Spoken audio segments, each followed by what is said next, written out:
한국이 일본보다 못 살았었다고요? 그건 말도 안 돼요. 어떻게 그 말을 믿죠? 한국은 지금 K-팝과 한국 드라마, 한글 등 모든 게 일본을 앞서고 있잖아요. 한국 드라마는 수년 전부터 수많은 해외 팬들에게 인기를 끌어오고 있습니다. 이 같은 인기는 자연스럽게 한국에 대한 관심으로 이어졌는데요. 오늘 소개해드릴 사연은 한국 드라마 때문에 인생이 바뀌었다는 일본 여성의 경험담입니다. 그녀는 남들보다 잘하는 것이 하나도 없었지만 딱 하나 남들보다 한국어를 할 줄 안다는 장점이 한 가지 있었다고 하는데요. 과연 그녀에게는 무슨 일이 있었던 걸까요? 일본 여성의 사연입니다. 감동의 모든 것 애청자 여러분. 영상 시작 전 좋아요와 불우이웃을 위해 끝까지 시청 부탁드립니다. 안녕하세요. 제 이름은 호노카 사토예요. 일본인이죠. 지금은 한국에서 번역일로 꽤 잘 나가고 있답니다. 처음부터 제가 이렇게 잘 나가는 번역가가 된 건 아니었어요. 일본에 있을 땐 형편없었거든요. 하지만 사람 사이의 일들을 좋아하고 작은 변화에 민감했던 제가 한국어에 흥미를 느끼면서 삶이 달라졌어요. 일본어 외에도 한국어와 영어를 할 수 있다는 건 생각했던 것보다 매력적이었거든요. 공부는 못했지만 언어적 감각이 뛰어났던 덕분에 작은 기회를 놓치지 않고 잡을 수 있었어요. 저는 이제 한국에서 당당하게 인정받고 있는데요. 무엇보다 좋은 건 부모님에게 인정받으면서 한 사람으로서 당당하게 자립할 수 있다는 것이었어요.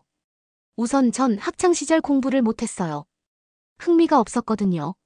하지만 그런절 부모님은 항상 못마땅해 하셨습니다. 당연하다고 생각해요. 저는 꿈이 별다르게 있는 것도 아니고 그렇다고 수업 시간에 집중을 잘하는 아이도 아니었거든요. 그저 친구들과 어울리는 걸 좋아하는 평범한 10대 소녀에 불과했어요. 초등학생 시절에는 그래도 중간 정도 성적은 받았죠. 하지만 중고등학교를 올라가며 학업에 큰 관심이 없던 저는 반에서 꼴찌를 도맡아 했답니다.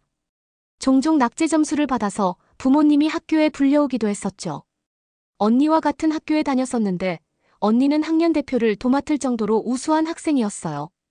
그래서 더 비교가 되고 부모님들은 그런 저를 걱정하면서 대체 무엇이 될 거냐고 꿈이라도 가졌으면 좋겠다고 말씀하셨습니다. 하지만 저는 별다르게 관심 있는 분야가 없었어요. 학교에서 배우는 모든 과목들이 제 삶에 크게 필요하지 않다는 생각을 했거든요. 매일 앉아서 수업을 듣고 얼마나 잘 듣고 이해했는지 테스트를 보는 일들이 무의미하다고 생각했죠. 그나마 10대 시절 유일하게 관심 있는 건 한국 드라마였습니다. 한국 드라마는 일본과 다르게 판타지 같은 느낌이 들었어요. 순수하다고 해야 하나 일본 드라마에서 느끼지 못했던 사람과 사람 간의 미묘한 심리가 공감이 되기도 하고 궁금하기도 하는 등 제 관심을 끌기 충분했거든요. 그렇게 저는 학교 공부에는 관심 없었지만 한국 드라마에 푹 빠져 학교 수업이 끝나면 집에서 하루 종일 한국 드라마를 보기 바빴습니다. 10대였지만 한국 드라마가 일본 드라마와 다른 점도 알아챌 수 있었어요.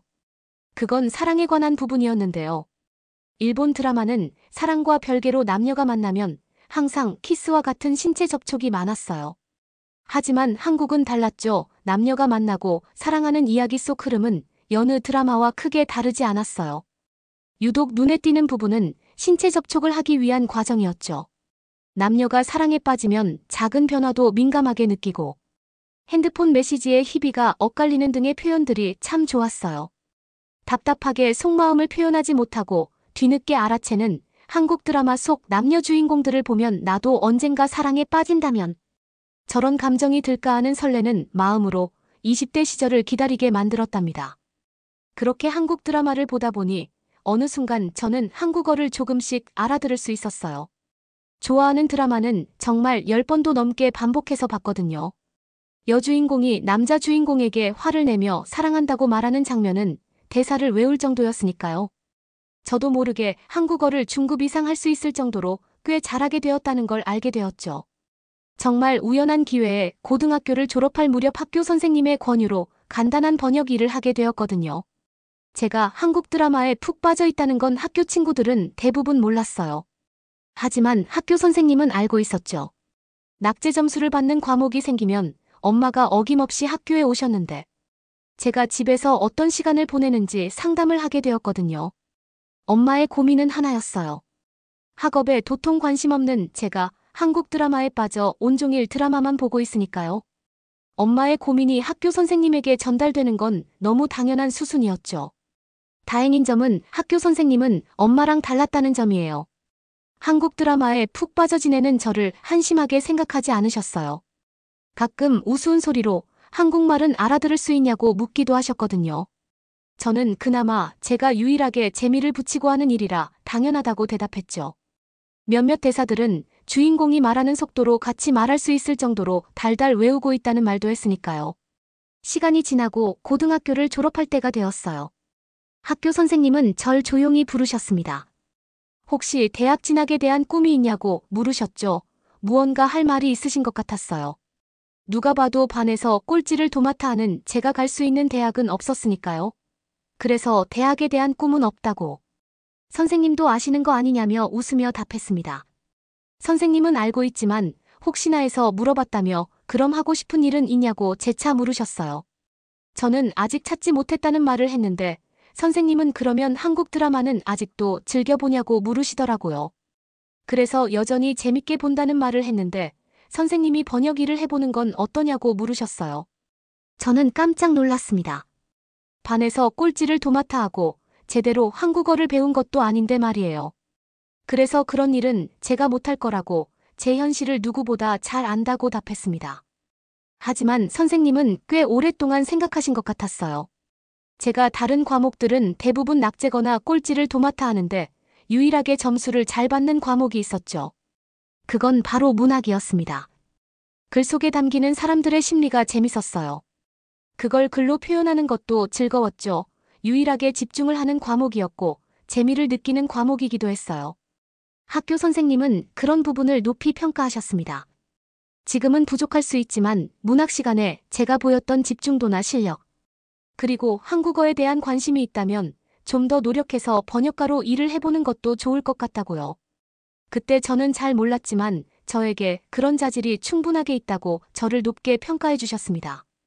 생각해보겠다는 말을 하고 집으로 돌아가는데 꼭 하늘을 날고 있는 것 같았어요. 제 10대 시절을 돌이켜본다면 패배자라는 말이 떠오를 정도로 뭐 하나 잘한 게 없다고 생각했으니까요. 저 역시도 제 삶을 알았고 학교에선 언니랑 비교되어 위축되는 부분도 있었죠. 그리고 집에 오면 엄마가 별다른 말을 하지 않아도 저를 한심하게 생각한다고 생각할 수밖에 없는 시기였답니다. 그런데 학교 선생님의 권유로 난생 처음 꿈이 생긴 거예요. 나에게도 자질이 있다고 내가 과연 잘할 수 있을까? 그 누구에게 말하지 못한 채 방 안에서 혼자 상상의 나래를 펼쳤습니다. 근사하게 잘 나가는 번역가를 떠올리면서요. 물론 그때는 번역가가 정확히 어떤 일을 하는지 알지 못했어요. 단순히 영어를 한국어로 번역하거나 한국어를 다시 영어로 번역하는 일이라고 생각했죠. 물론 기본적인 테두리는 같지만 생각보다 자세한 부분이 적용되는 어려운 일이기에 결코 우습게 볼 일은 아니었습니다. 여하튼 그렇게 저는 간단한 번역 일을 통해 용돈벌이를 할 수 있게 되었어요. 일본은 고등학교를 졸업하면 대학으로 바로 진학하는 경우도 있지만 그렇지 않은 경우도 많거든요. 고등학교 졸업만으로도 충분히 사회생활을 어느 정도 할 수 있기에 학업에 대한 목표가 뚜렷하게 있는 거 아니거나 집안이 잘 사는 거 아니라면 고등학교 졸업으로 만족하는 거죠. 저 역시도 두 가지 상황 다 해당이 안 되어서 고등학교를 졸업하면 아르바이트를 하면서 남은 삶에 대해 생각해 보려고 했어요. 번역일은 아르바이트 수준도 안 될 정도로 정말 조금의 돈이었지만 저에게 새로운 꿈을 안겨주기엔 충분했습니다. 더 잘하고 싶었거든요. 제가 더 잘하기 위해서는 일본에 있으면 안 되겠다는 생각이 들었어요. 일본 내에서는 한국어를 체계적으로 배울 수 없었고 사용할 수 없으니 실력이 늘 수 없잖아요. 어떻게 하는 게 좋을까? 고심한 끝에 한국으로 무작정 떠나게 되었습니다. 아주 간단한 번역이었지만 충분히 잘해낼 수 있다는 자신감이 있었거든요. 지금 생각해보면 무모한 도전일 수 있었지만 열정 하나만으로도 무엇이든 할 수 있는 어린 나이였으니 가능했던 일이라 생각해요. 물론 부모님의 반대는 엄청났어요. 지금까지 제가 살면서 부모님께 믿음을 준 행동이 없었잖아요. 일본 내에서 있는 것도 아니고 한국이라는 다른 나라로 간다는 것 자체가 걱정되고 믿을 수 없다는 반응이었습니다. 저도 공감해요. 저 같아도 낙제를 일삼고 맨날 반에서 꼴찌 하는 딸이 일본도 아니고 다른 나라로 간다면 먹고 사는 것부터 생활하는 것까지 모두 걱정할 수밖에 없을 테니까요. 그래서 한국에 가면 우선 어학원에서 일을 할 수 있다는 합격 메일을 보여줬어요. 어학원에서 제공하는 숙소가 있어 당분간 거기서 지내며 한국어 학당에 다니고 본격적으로 번역가가 될 수 있는 공부를 하고 싶다고 전했죠. 부모님은 번역가 일이라면 일본에서도 가능하다고 저를 설득했지만 제 마음은 이미 확고했어요. 부모님이 한국어를 몰라서 하는 소리라고 저는 알고 있으니까요. 한국은 언어 세계가 정말 풍부해요. 다른 나라 언어는 모르지만 일본과 비교한다면 같은 단어를 대체할 단어가 한국은 정말 많아요. 그래서 단순히 그 뜻만 살피는 건 무언가 아쉬운 결과로 이어질 수 있는데요. 저는 영화 제목에서 그 부분을 많이 느꼈어요. 이를테면 영어로 언어들 예라고 단어 뜻대로 풀이하자면 또 다른 해정도로 말할 수 있을 것 같아요. 하지만 한국에서는 세상의 모든 계절이라는 말로 개봉되었어요. 이건 정말 언어가 주는 매력을 10분 알지 않는다면 온전히 표현하기 어려운 게 바로 한국어랍니다. 그래서 한국어에 대한 희망을 품었어요. 문학적 재능이 있기에 적절한 대체 언어로 잘 표현할 수 있다는 자신감이 들었거든요. 부모님은 제 생각들을 찬찬히 들으시고 조금 놀라는 눈치였어요. 제가 단순히 한국에 대한 막연한 동경을 하고 있다고 생각하신 것 같았습니다. 하지만 저의 계획이나 생각을 찬찬히 들으시곤 생각 없이 지내는 줄 알았는데 그게 아니라 다행이라는 안도감이 들었던 것 같기도 해요. 그렇게 저는 한국으로 가게 되었습니다. 물론 한국 생활은 일본에서 생각했던 것만큼 호락호락했던 건 아니었어요. 일본 물가에 비해 낮은 편이었지만 제가 아직 정확한 직장을 가진 게 아니라 생활하는데 넉넉한 형편은 아니었거든요. 어학당도 다니며 한국어에 대한 공부를 해야 했기에 학업적 부분도 무시할 수 없었으니까요. 그래도 일본에서 한국 드라마를 많이 보았던 게 많은 도움이 되었답니다. 한국 사람들과 드라마 속 주인공 이야기를 하며 한국어를 더 깊이 알 수 있었거든요. 그리고 한국 사람들이 하는 말들의 의미나 상황에 적합한 단어, 선택 등에 대한 부분들을 세세하게 알 수 있었습니다. 언어를 알면서 느끼는 건 한국 사람들이 정적이라는 표현을 많이 하는데 전혀 그렇지 않다는 점이에요. 일본은 마음을 표현할 수 있는 언어적 한계가 있으니 사람들의 표현이 표정과 몸짓으로 드러나는 것 같아요.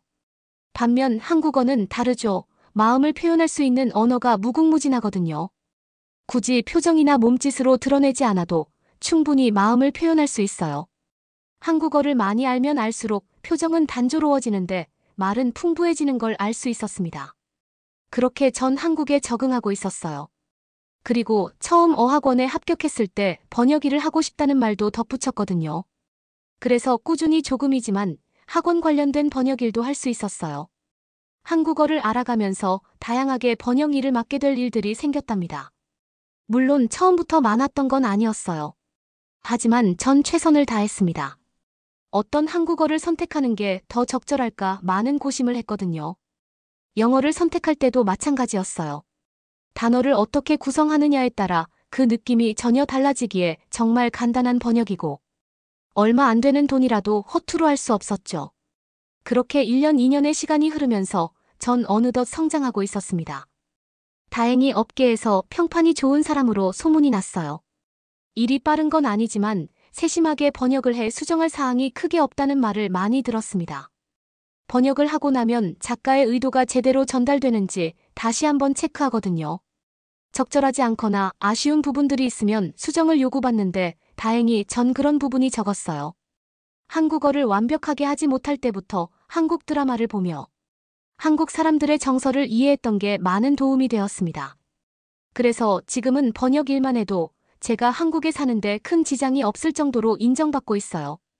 하면 할수록 서로 다른 문화를 알리는데 중요한 역할을 한다는 사명감을 갖게 되더라고요. 새로운 창작을 하는 건 아닌데 단어 조합으로 다른 작품이 될 수 있으니 오히려 더 세심한 실력을 요하는 게 번역일이라는 걸 알게 되었습니다. 그리고 최근 부모님께 한국에 한번 왔으면 좋겠다는 말을 전했어요.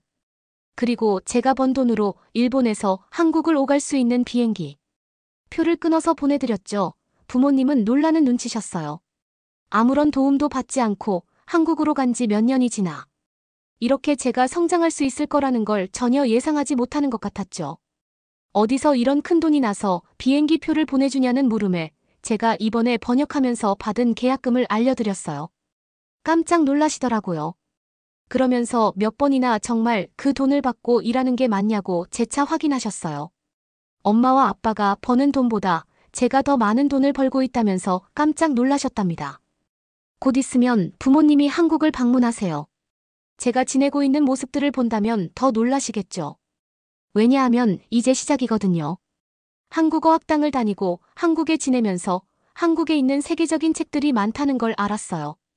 단지 아쉬운 건 영어로 번역하기에 영어 표현이 한계성이 짙어 그 느낌을 온전히 전하는 게 어렵다는 거죠. 그래서 더 열심히 제 일도 하고 언어 공부도 꾸준히 하려고요. 제 목표는 한국에 있는 아직 세계로 알려지지 않은 책들을 번역하는 일이에요. 언어의 부족함을 넘어 그 표현이 온전히 담아질 수 있도록 노력하려고요. 한국의 우수성이 세계에 좀 더 잘 알려졌으면 하는 바람을 전해봅니다. 여러분은 이번 사연을 통해 어떤 것을 느끼셨나요? 한국에 대한 대단한 사랑과 열정을 보여주었던 일본 여성 호노카 사토시의 사연이었습니다.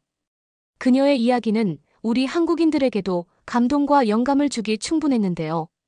그녀는 모두가 실패한 인생이라고 생각했을 만한 어려움 속에서도 역경을 극복하고 번역가로 성공할 수 있었습니다. 특히 그녀가 한국 드라마로 한국어를 배우기 시작했던 점이 아주 큰 도움이 되었는데요. 한국어를 통해 나타나는 사람들의 감정 변화를 잘 이해할 수 있었던 것이 큰 힘이 된 것 같습니다. 아무래도 우리나라는 다른 나라에 비해 많은 기회가 주어지는 편이라고 생각하는데요. 앞으로도 호노카 사토시가 본인의 꿈을 한국에서 멋지게 펼쳐나가기를 응원하겠습니다. 구독과 좋아요 부탁드리며 사연자분께 전해드릴 댓글도 남겨주시면 전달해드리겠습니다. 그러면 더욱 감동적인 다음 사연으로 넘어가겠습니다. 결혼 안 했다고 너무 하는 거 아닙니까? 바로 한국으로 가라네요. 정말 어이가 없네. 이봐, 한국은 스포츠 천국이야. 야구장에서 응원하며 바비큐도 먹을 수 있어. 일주일만 해보고 아니면 다시 돌아와. 마지못해 한국행을 한 로버트는 잠실 야구장에서의 야구 응원 이후 모든 것이 달라졌다고 하네요. 여기 로버트와 그의 프랑스 친구들에게 어떤 놀라운 일이 있었는지 지금 바로 보러 가시죠. 한국행 비행기를 타게 될 줄은 꿈에도 생각지 못했지만 저는 지금 지상 400피트 상공에서 새로운 모험을 향해 나아가고 있어요. 제 이름은 로버트고 25살의 프랑스인이에요. 지난 몇 년간 스키 장비 회사에서 일해왔죠. 저는 제 일을 사랑하지만 지구 반대편까지 오게 될 줄은 상상도 못했어요. 몇 달 전 상사가 사무실로 저를 불렀을 때 모든 것이 시작되었어요. 상사는 회사가 한국 시장 진출을 모색하고 있는데 제가 그 일을 맡았으면 좋겠다고 하셨죠. 저는 정말 놀랐어요. 한국에 가본 적도 없었고 영화나 TV에서 본 것 외에는 한국에 대해 아는 게 별로 없었거든요. 하지만 상사는 저를 믿어주시는 것 같았어요. 제가 이 프로젝트를 성공시킬 수 있는 적절한 경험을 가지고 있다고 말씀해 주셨죠. 게다가 저는 독신이고 아이도 없어서 한동안 집을 비울 여유도 있다고 웃으면서 덧붙이셨어요. 사실 처음에는 이 제안에 약간 긴장했던 게 사실이에요. 외국에서 살아본 적이 없었고 문화적 차이에 어떻게 적응할지 확신이 없었거든요. 하지만 생각하면 할수록 설레는 마음이 더 커졌어요. 세상의 새로운 곳을 보고 다른 문화에 대해 배우고 도전할 수 있는 멋진 기회라고 생각했죠. 그래서 저는 승낙했어요. 그리고 지금 새로운 모험을 시작할 준비가 되어 서울행 비행기에 몸을 싣고 있네요. 파리에서 서울까지의 비행은 총 10시간에 가까운 긴 여정이었어요. 영화 보고 책 읽으면서 지루함을 달랬지만 시간이 지나니 그것도 실증이 났죠. 창밖을 내다보며 구름 위를 날아가는 동안 한국에서의 삶이 어떨지 상상해 보기도 했어요. 저는 한국에 대해 기초적인 정보 외에는 아는 게 별로 없었어요. 인디애나 주점도 크기에 비교적 작은 나라이지만 인구는 5천만 명이 넘는다는 정도만 알고 있었죠. 삼성, LG 같은 유명 기업이 있는 기술. 강국이라는 것도 수천 년의 역사와 풍부한 문화유산이 있다는 것도 알고 있었어요. 하지만 그 외에는 무엇을 기대해야 할지 감이 잘 안 왔어요. 친구를 사귈 수 있을까? 언어 장벽은 어떻게 극복하지? 음식과 관습에는 적응할 수 있을까? 비행기가 인천국제공항에 착륙하기 시작하면서 머릿속이 온통 질문투성이었어요. 짐을 챙기고 내릴 준비를 하면서 설렘과 걱정이 교차했죠. 인천국제공항은 높은 천장과 반짝이는 바닥으로 이루어진 거대한 건물이었어요. 표지판을 따라 입국 심사대로 가니 친절한 직원분이 저의 여권과 비자를 확인하시면서 반갑게 맞아주셨어요. 미소 지으시며 한국에 온 걸 환영한다고 하시는데 저도 어색하지만 예의 바르게 고개를 숙여 인사했죠. 수화물 찾는 곳으로 가서 제 가방이 도착할 때까지 한참을 기다렸어요.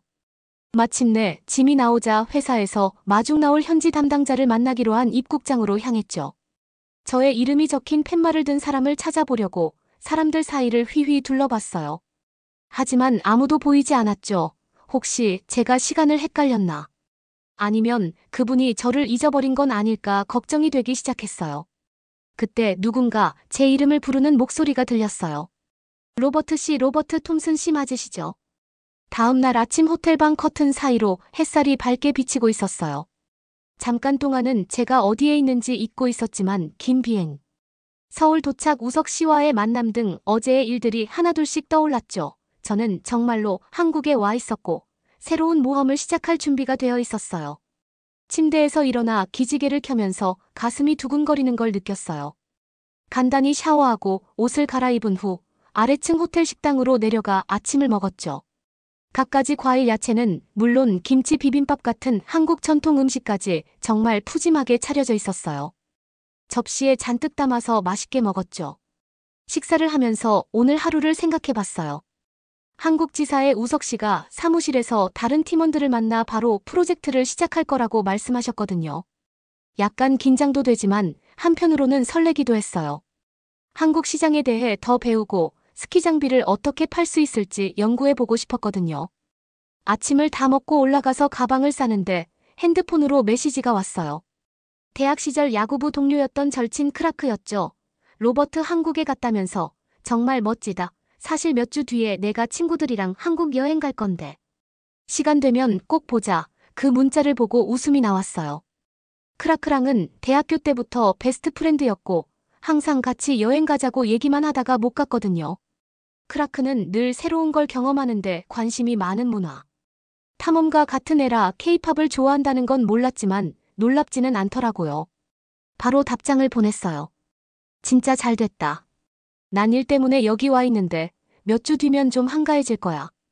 언제 오는지 알려줘. 꼭 만나자. 보내기 버튼을 누르자마자 갑자기 향수병이 밀려왔어요. 저는 일도 좋아하고 한국에서의 새로운 기회가 기대되지만 프랑스에 있는 친구들 가족들이 그리워졌거든요. 그런 생각은 잠시 접어두고 한국지사의 우석 씨를 만나러 로비로 내려갔어요. 늘 그렇듯 친절하고 프로페셔널한 모습으로 기다리고 계셨죠. 우리는 차를 타고 복잡한 서울도로를 지나 사무실로 향했어요. 차 안에서 우석 씨는 내가 맡을 프로젝트에 대해 더 자세히 설명해 주셨어요. 우리 회사는 한국 시장을 겨냥해 특별히 디자인된 새로운 스키 장비 라인을 개발하고 있었고 제 역할은 이걸 홍보하고 판매하는 거였죠. 우석 씨 말로는 현지 팀에서 이미 시장 조사도 많이 하고 마케팅 아이디어도 있다고 하더라고요. 하지만 디자인을 다듬고 한국 소비자 입맛에 맞추려면 제 전문 지식이 필요하대요. 고개를 끄덕이며 메모했어요. 비슷한 프로젝트는 전에도 해봤지만 해외에서는 처음이라 약간 떨리더라고요. 성공하려면 현지 문화와 관습에 대해 열린 마음으로 배워야 한다는 걸 잘 알고 있었어요. 얼마 후 사무실에 도착하자 우석 씨가 다른 팀원들을 소개해 주셨어요. 10명 남짓한 젊고 열정 넘치는 사람들이었죠.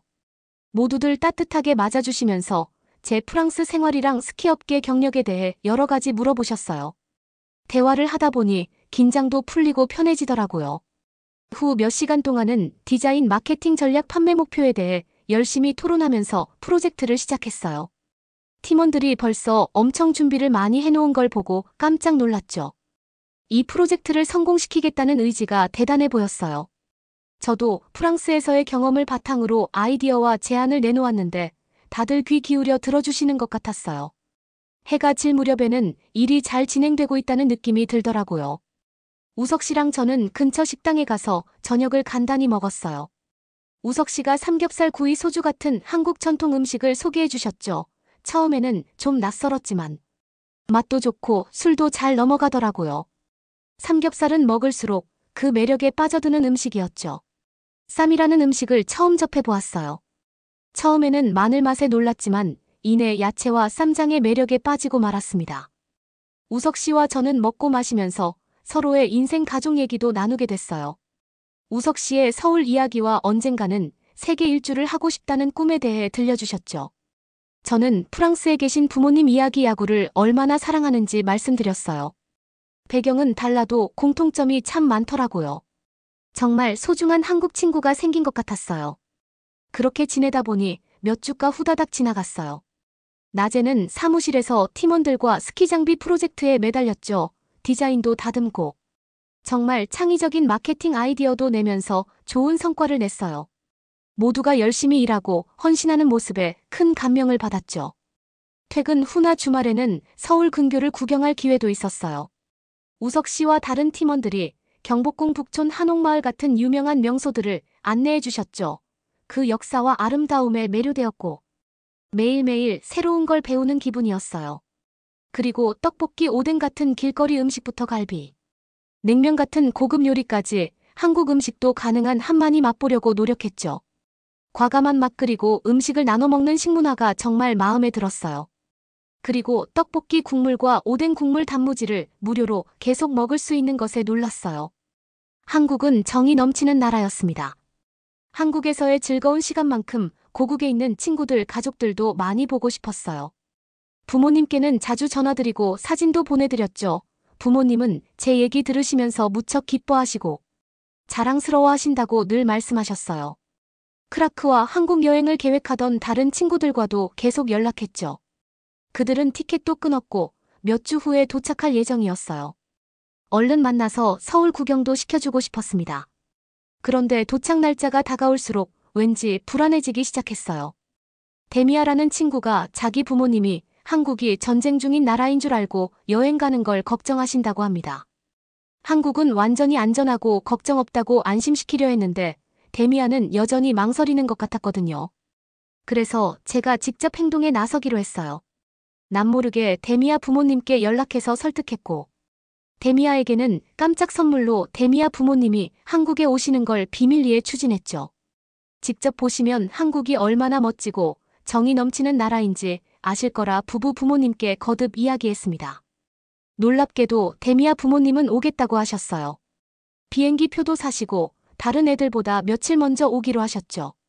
데미아가 한국에 부모님까지 오시는 걸 보고 어떤 반응일지 벌써부터 상상이 되더라고요. 드디어 그날이 왔어요. 대학 친구인 크라크 데미아 존슨이 몇 시간 후면 서울에 도착할 예정이었죠. 친구들이 오기만을 손꼽아 기다리면서 서울의 명소를 구경시켜주고 제가 발견한 멋진 것들을 보여줄 생각에 너무 신났어요. 하지만 먼저 챙겨야 할 깜짝 손님이 있었죠. 데미아 부모님께서 계획대로 몇 일 전에 도착하셔서 근처 호텔에 묵고 계셨거든요. 저는 데미아 부모님께서 교통편 잡는 것부터 서울 명소 추천까지 도와드렸어요. 데미아 부모님은 한국에 오게 되어 너무 기쁘시다면서 아들을 놀래킬 생각에 상기되어 계셨습니다. 그날 아침 저는 호텔에서 데미아 부모님을 모시고 공항으로 같이 갔어요. 입국장 앞에서 기다리면서 가슴이 쿵쿵거리는 게 느껴졌어요. 친구들을 몇 달 만에 보는 거라 얼른 만나고 싶었거든요.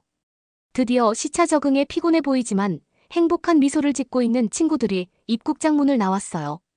크라크가 저를 먼저 알아보고 달려와서 하이파이브를 하면서 환호성을 질렀죠. 데미아랑 존슨도 바로 뒤따라와서 환하게 웃었어요. 하지만 진짜 서프라이즈는 바로 그 다음이었죠. 제 뒤에 있던 데미아 부모님이 모습을 드러내자 데미아는 충격으로 얼어붙었어요.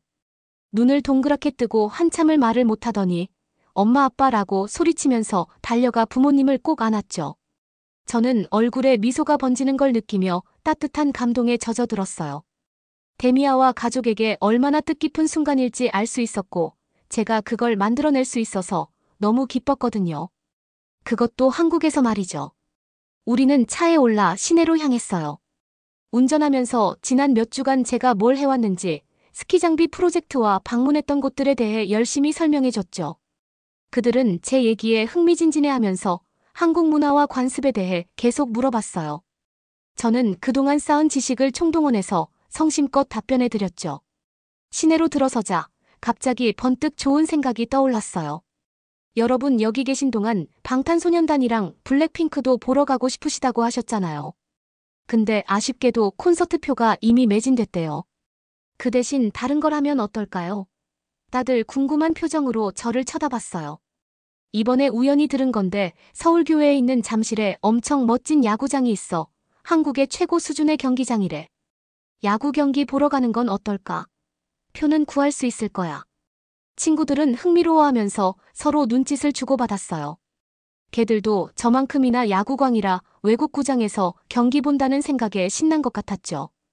완전 끝내주는데 크라크가 대표로 말했어요.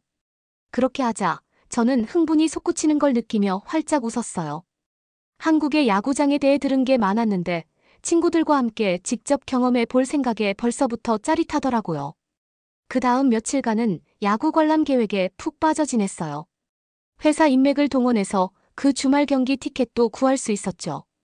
경기장까지 가는 방법도 알아봤는데 서울에서 지하철로 갈 수 있대요. 드디어 경기 당일. 우리는 이른 아침부터 호텔에서 집합했어요. 데미아 부모님은 하루 종일 서울 도심 투어를 따로 하기로 하셔서 저희끼리만 남은 거죠.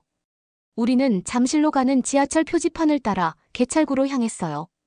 1시간 남짓 걸렸지만 제잘거리고 농담 따먹기 하면서 못다한 이야기로 시간 가는 줄 몰랐죠. 마침내 경기장에 도착했을 때 저는 눈이 휘둥그레졌어요. 잠실 야구장 필드는 현대적이고 세련된 외관의 넓은 좌석까지 상상 이상으로 훌륭했거든요. 첨단 시설과 편의성에 감탄하면서 안으로 들어섰죠. 자리에 앉자마자 잠시 경기장 전체를 감상하는 시간을 가졌어요. 구장은 팀 색깔로 예쁘게 단장되어 있었고 팬들은 응원 깃발을 흔들며 열정적으로 응원하고 있었죠.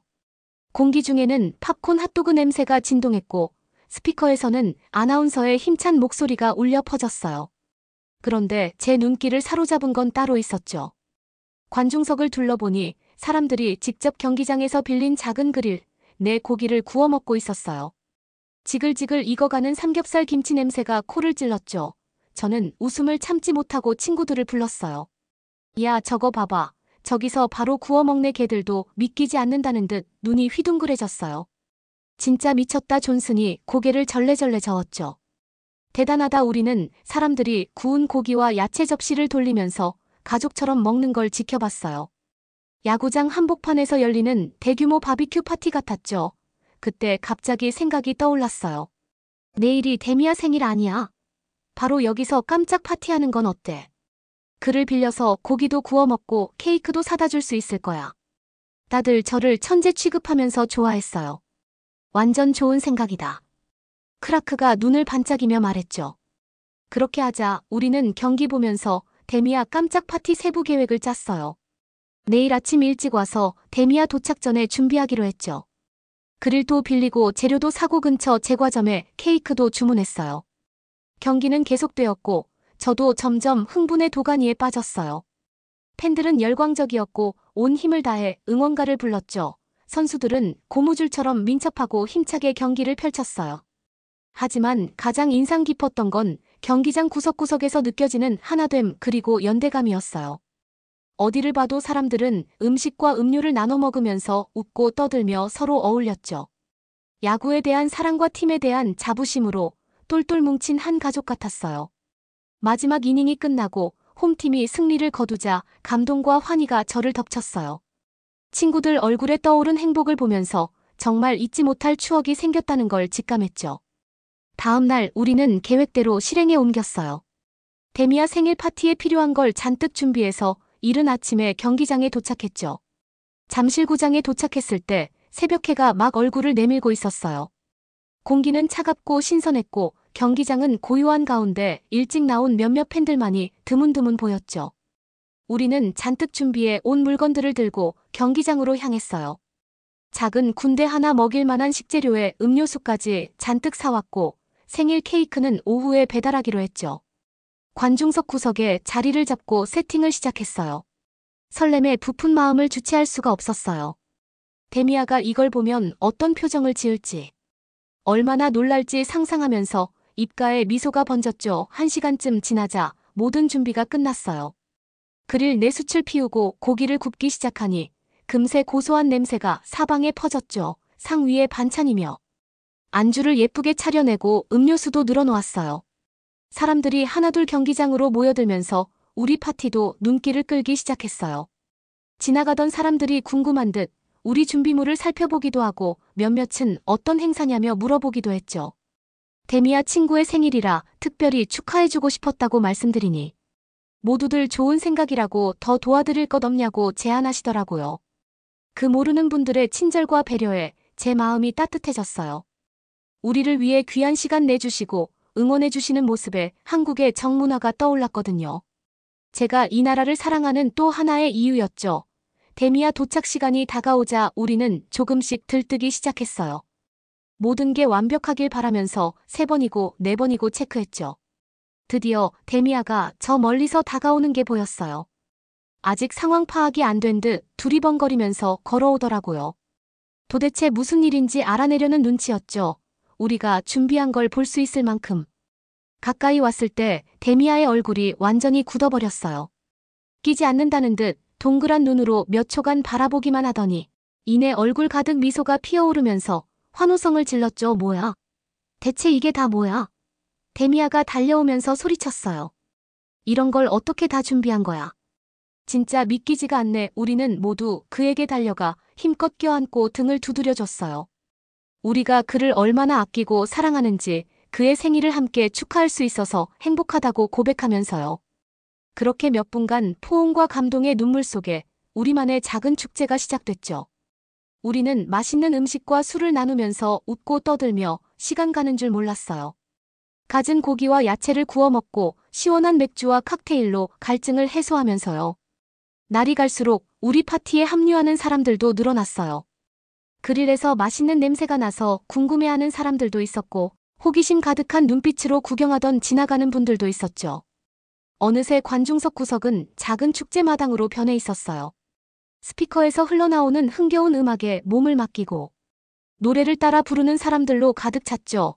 경기가 시작되자 우리도 자리에 앉아 그라운드로 눈을 돌렸어요.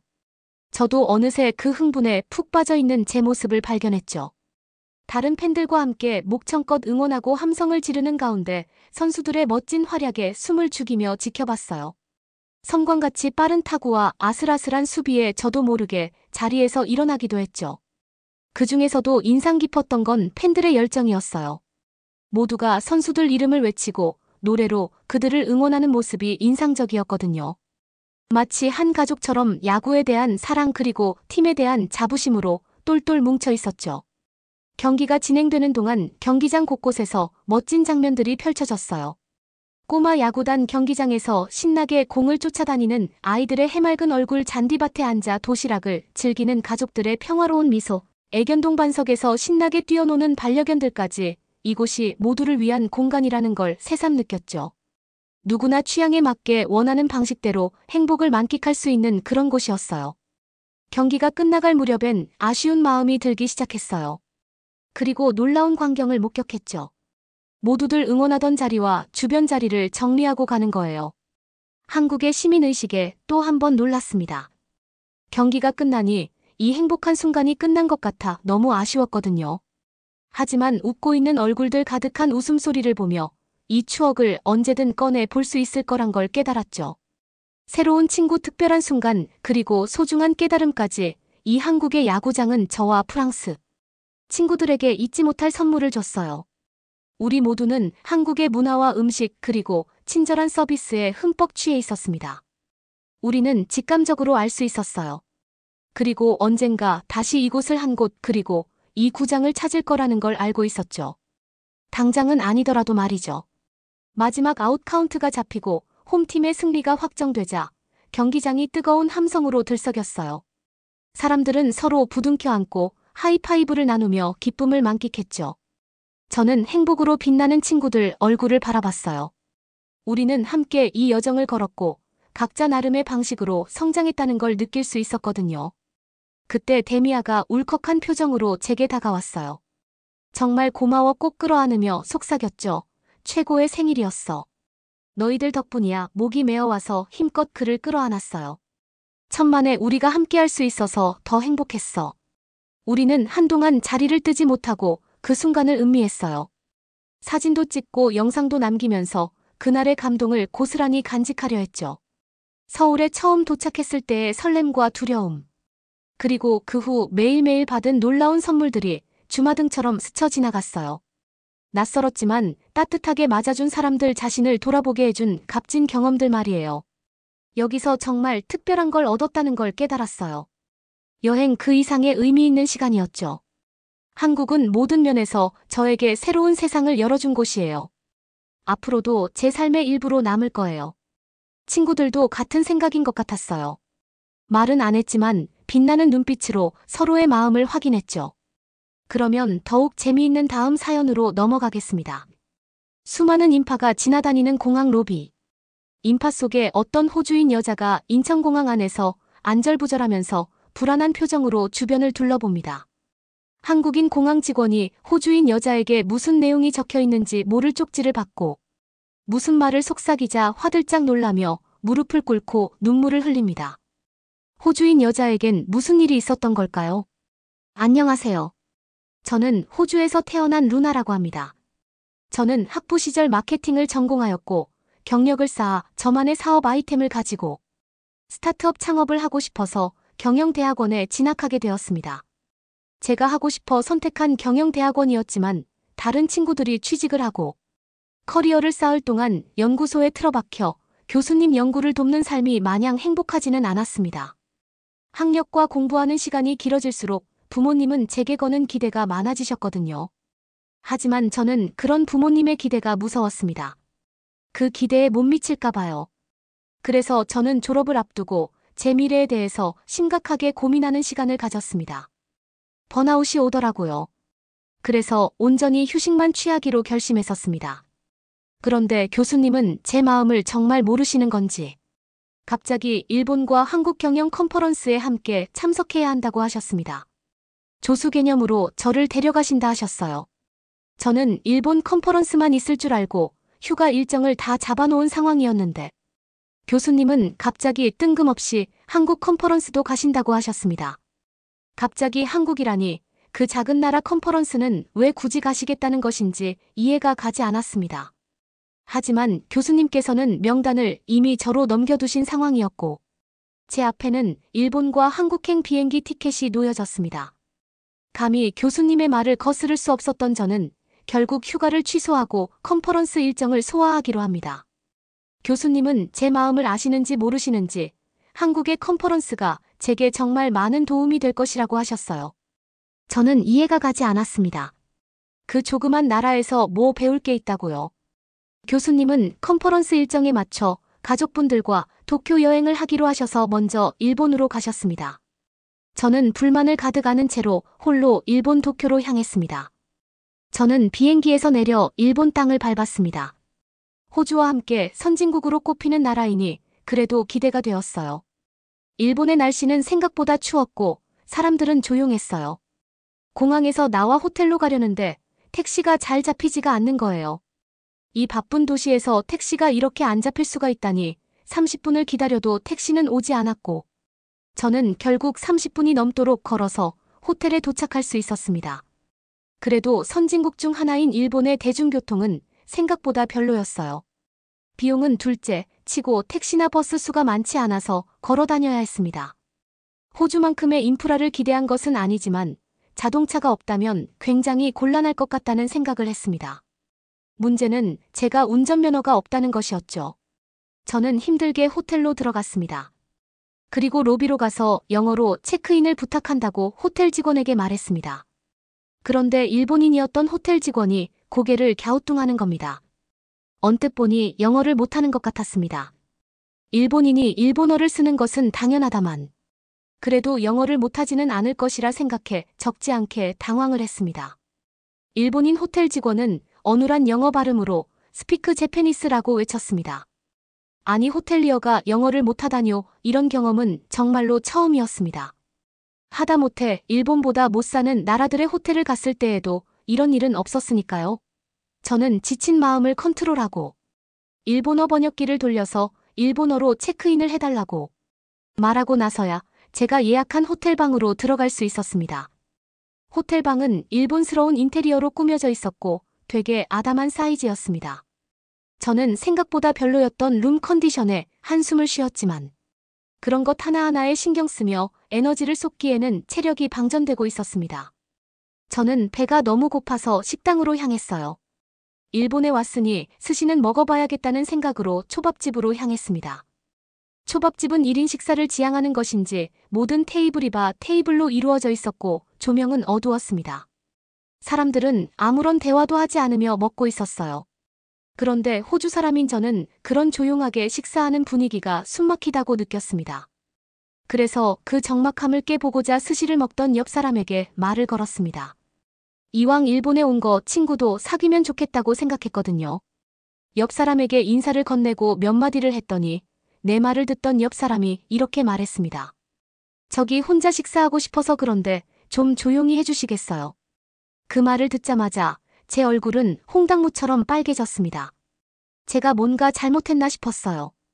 알고 보니 일본은 1인 가구 개인주의가 심한 나라더라고요.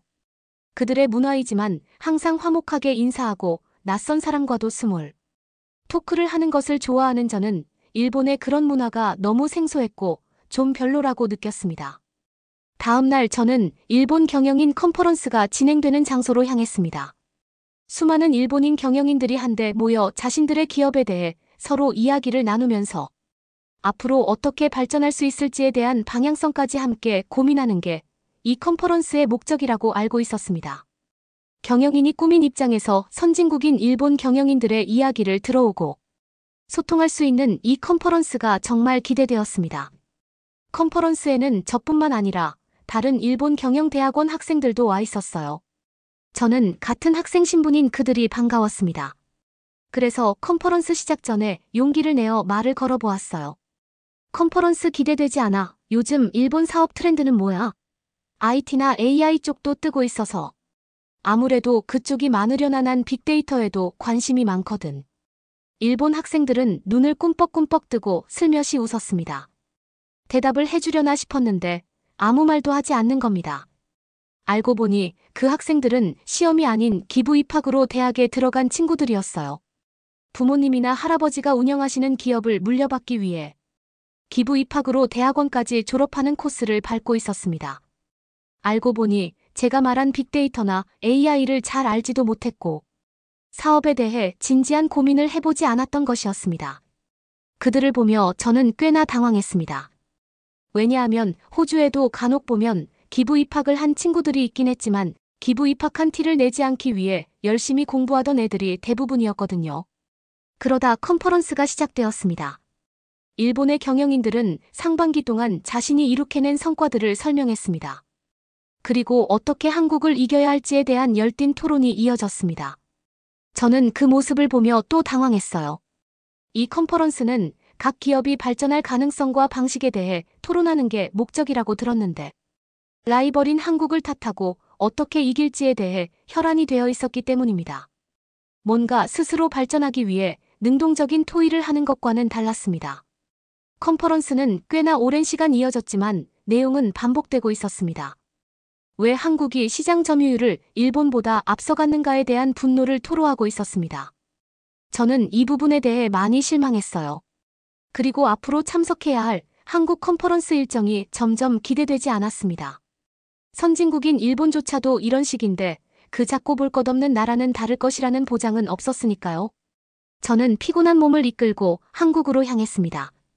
별로 다를 것이 없을 것 같았지만 먼저 한국으로 가신 교수님은 메시지로 꼭 한국 컨퍼런스를 가봐야 해라고 강조하셨습니다. 저는 비행기에서 내린 순간 눈앞에 펼쳐진 광경에 놀랐습니다. 인천공항에서 내린 저는 머릿속에 한국과 완전히 다른 실제의 한국 모습에 눈을 크게 떴습니다. 인천공항은 정말 넓었고 많은 인파들이 지나다녔습니다.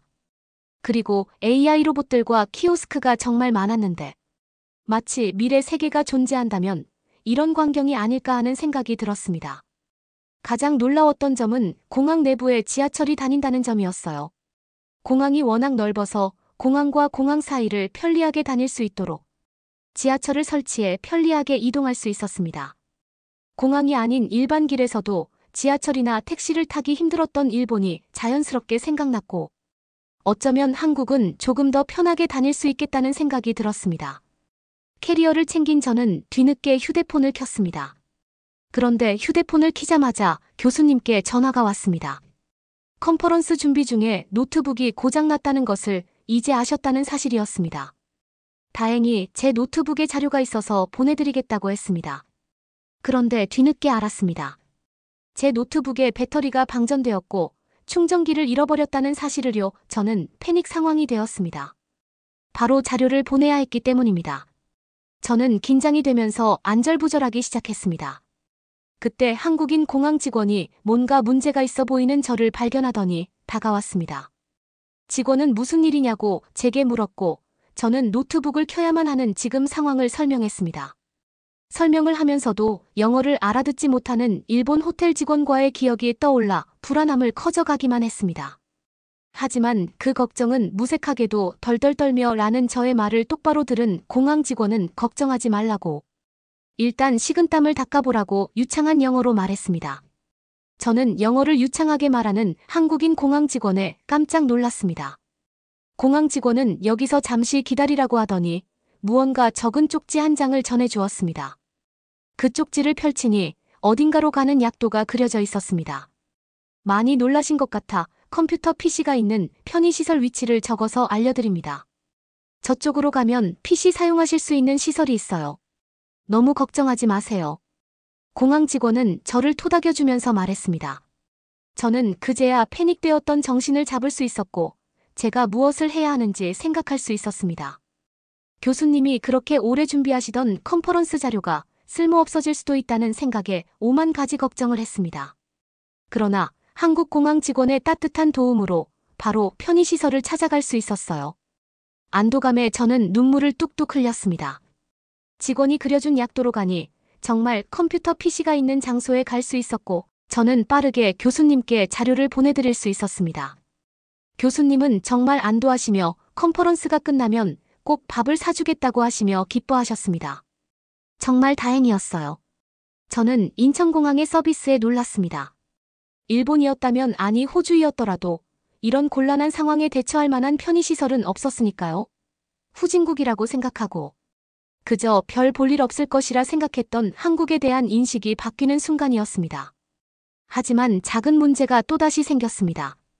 역시 시련은 한 번으로 끝나지 않죠. PC에서 자료를 보내고 나니 컨퍼런스 시작 시간이 얼마 남지 않았다는 것이었습니다. 생각지 못한 변수로 시간을 꽤나 허비했다는 것을 잊고 있었습니다. 저는 그래서 급한 마음에 지하철역으로 달려갔어요.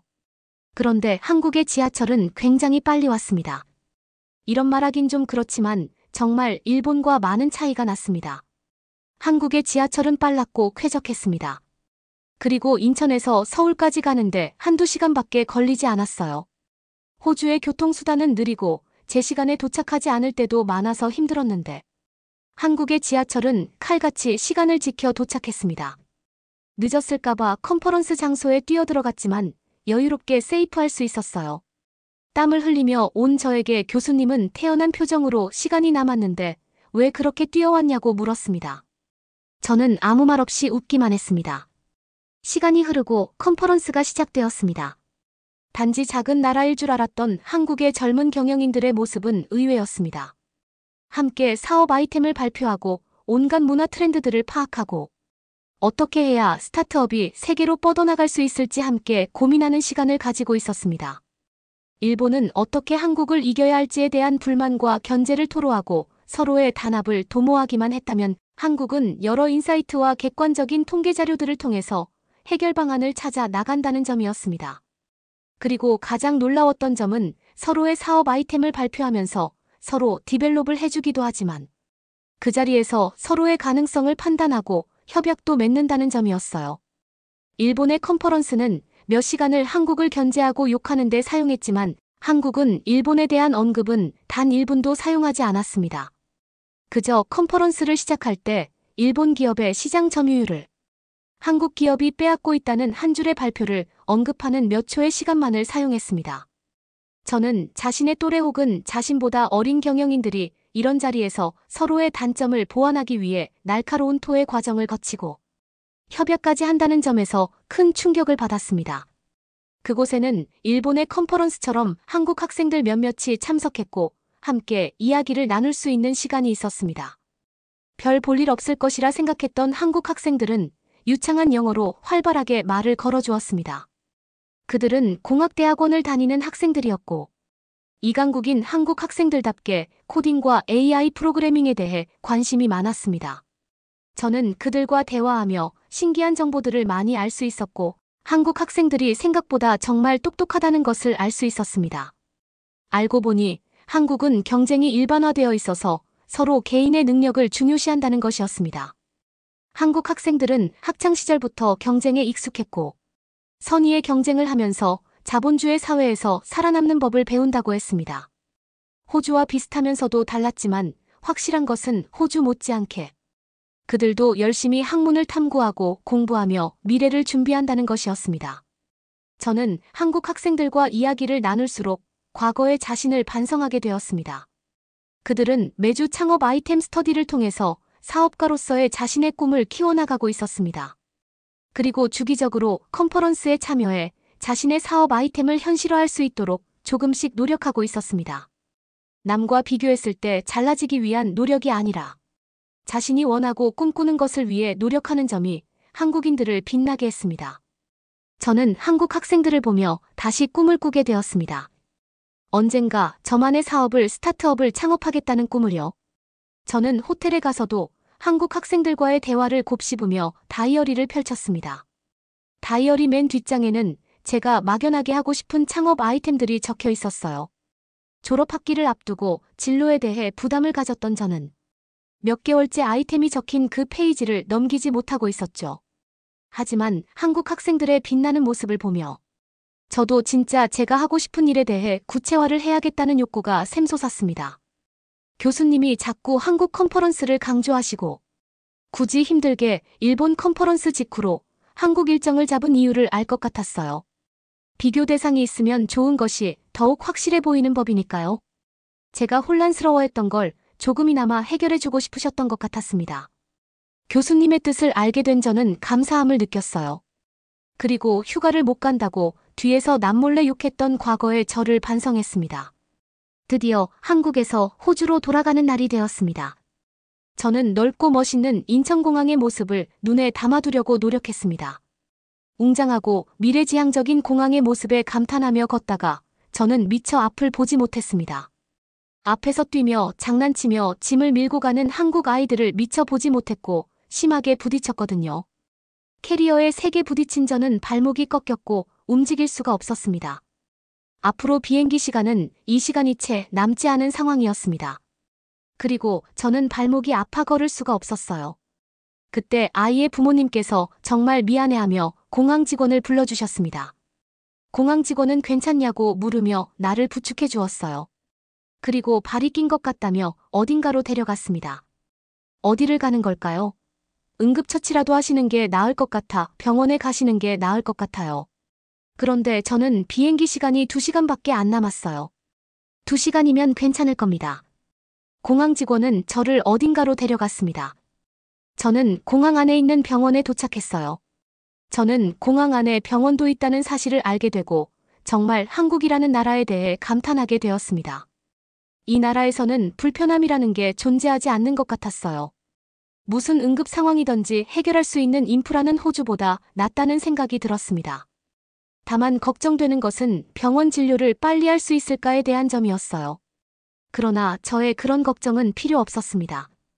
병원 간호사들은 빠르게 착착 검사를 진행했습니다.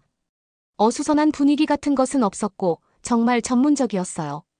저는 빠른 시간 안에 엑스레이를 찍었고 발목 인대가 늘어나 빠르게 처치를 하였습니다. 깁스까지 하고 나니 정확히 2시간이 걸렸고 공항 직원들은 제가 비행기에 무사히 탈 수 있도록 도와주셨어요. 더 놀라운 것은 병원비였습니다. 호주에서 한 번 병원을 가면 드는 비용보다 훨씬 저렴한 가격이었습니다. 깜짝 놀라 병원비가 왜 이리 싸냐고 묻자 한국의 의료보험 시스템이 정말 잘 되어 있다는 사실도 알게 되었어요. 저는 한국 병원까지 경험하면서 한국은 선진국과 비교해도 손색이 없다는 결론을 내리게 되었고, 한국이라는 나라에 사는 사람들이 부러워졌습니다. 의료보험 시스템은 호주보다 훨씬 앞서 나가 있었거든요. 저는 호주에 돌아와 새로운 삶의 루틴을 세우게 되었습니다. 매일 밤 이 시간 저의 사업 계획을 세우고 그 아이템에 대해 공부하는 것이었어요. 저는 잊었던 열정을 찾게 되었고, 취업을 어디로 할 것이냐고 급한 마음에 재촉하는 부모님에게 제대로 말씀드리기로 결심했습니다. 매번 준비하고 있다고 얼버무리며 말했던 저는 부모님께 저의 사업 계획서와 무슨 아이템을 두고 창업할 것인지에 대한 PPT를 만들어 보여드렸습니다.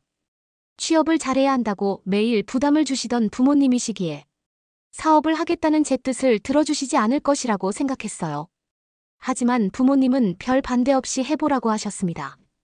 정말 의외인 부모님의 반응에 저는 놀라며 왜 반대하지 않냐고 매일 좋은 곳에 취직하라 하지 않았냐 물었습니다. 부모님은 그런 저에게 진로를 정하지 못해 걱정되는 마음에 일부러 그렇게 말한 것이었다고 말씀하셨습니다. 부모님은 제게 이제라도 진로를 찾아서 다행이라고 말해주셨고 저를 안아주셨습니다. 저는 한국에서의 경험을 매일 떠올리며 미래를 위해 열심히 살아가고 있습니다. 한국은 제게 꿈을 찾아준 아주 굉장한 곳이었어요. 저는 그 컨퍼런스 때 만난 한국 학생들과 종종 연락을 하며 제 사업에 대한 꿈을 넓혀갔고, 학교에서 창업을 하고 싶어하는 마음이 맞는 친구들과 함께 뭉쳐 미국의 실리콘밸리 진출을 목표로 열심히 발로 뛰며 꿈을 이뤄가고 있습니다. 여러분은 어떻게 보셨나요? 응원과 격려의 한마디씩을 댓글로 남겨주시기 바랍니다. 사연자분들에게 전달해드리겠습니다. 실제 사연 제보를 받고 있습니다. 채택되신 분께는 작은 선물도 보내드리고 있습니다. 저희의 사연이 여러분의 하루에 작은 힘이 될 수 있었으면 좋겠습니다. 감동적인 사연을 주변 분들과 이야기 나눠보세요. 더욱더 좋은 영상으로 다시 찾아뵙겠습니다.